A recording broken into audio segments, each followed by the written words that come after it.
we are trying to determine from 4 ordered pairs if we have a parallelogram. So I graphed points A, B, C, and D just as a visual. You cannot assume that you got a parallelogram.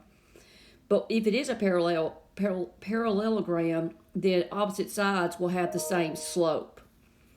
So let's look here. First I found the slope of AB, that line right there. And that's a difference in your y's over a difference in your x's. And I found the slope to be 1. Now let's go over here and find the slope of CD. And that's going to be a difference in your y's over a difference in your x's.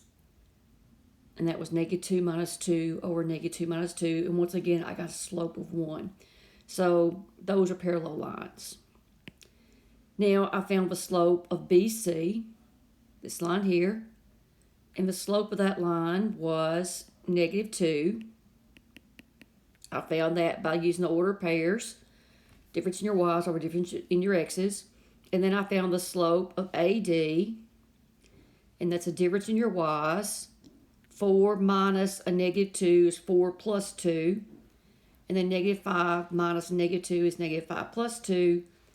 And I wrote down a 3 here, but 6 over -3 is a -2. So we have got, these are also parallel to each other. Therefore, I have a parallelogram.